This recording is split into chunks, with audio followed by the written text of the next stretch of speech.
Hola Moussaillou, je suis le capitaine et je vous souhaite la bienvenue à bord. Aujourd'hui, je vous propose un voyage pour le roi cerf.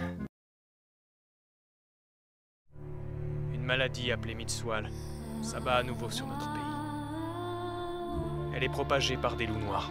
Il s'agit du dernier film d'animation que j'ai eu l'occasion de voir en salle ces derniers temps. Et je ne vais pas y aller par quatre chemins. Je n'ai, à titre personnel, pas spécialement apprécié le visionnage de ce film. Et je vais tâcher de vous expliquer ici pourquoi.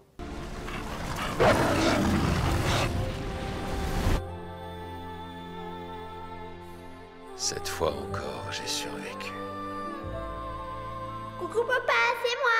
Déjà, de quoi parle ce film? Eh bien, nous allons suivre l'histoire d'un ancien guerrier devenu esclave dans un monde d'heroic fantasy qui va se retrouver libéré suite à une malédiction qui s'abat sur le monde et qui l'épargne miraculeusement lui ainsi qu'une petite fille se trouvant à côté de lui. La prenant sous son aile, il va alors tenter de se cacher du reste du monde en vivant dans un petit village, pas peuplé de Gaulois qui résistent encore et toujours à l'envahisseur, mais vous avez saisi l'idée. En parallèle, nous allons suivre l'histoire d'un médecin qui tente de trouver un remède au mal qui ronge ce monde, ainsi qu'une divinité qui cherche à se trouver un successeur. Voilà.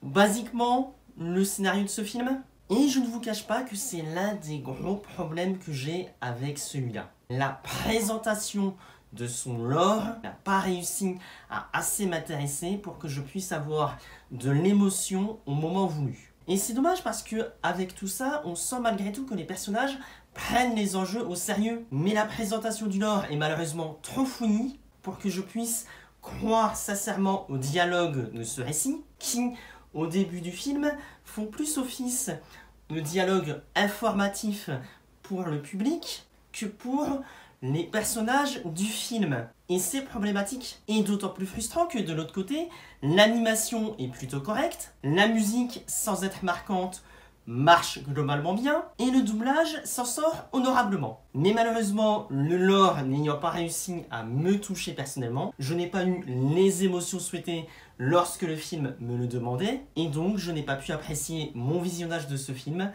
alors que j'aurais voulu. Ce n'est pas tous les jours qu'on a des films d'animation en salle. Surtout quand on voit que la majorité des salles sont prises par d'autres films qui ne le méritent pas tant que ça. Et j'aurais aimé pouvoir vous encourager à voir ce film. D'ailleurs, en un sens, je vous encourage malgré tout à le voir. Surtout si vous avez des séances près de chez vous. Parce que je suis curieux de savoir si j'ai bien compris le film. Ou à défaut de m'aider à comprendre mieux pourquoi je n'ai pas eu les émotions souhaitées lorsque celle-ci m'était demandée. Mais en l'état actuel des choses, si je devais lui donner une note... Voilà. Désolé film, mais tu n'auras pas mieux pour moi. Accepte que je t'accompagne lors de ton périple. Alors tu as besoin de mon sang. Pourquoi? Ton sang, qui a résisté au Mitsual, nous donnera peut-être un remède contre cette maladie. Je t'ai trouvé. Viens à moi. Cherche-moi, mon... Papa? Encore une fois, je tiens à rappeler que ceci n'est que mon avis personnel. Vous avez parfaitement le droit d'avoir un avis différent du mien.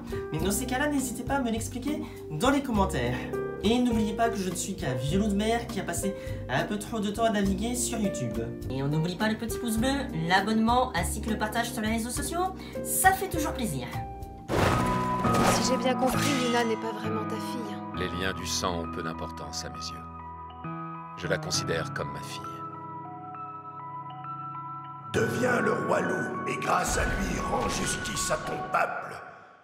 J'aimerais lui montrer tellement de choses. Bref, c'était le capitaine qui vous parlait de Musakamine et qui vous dit à bientôt pour une nouvelle traversée.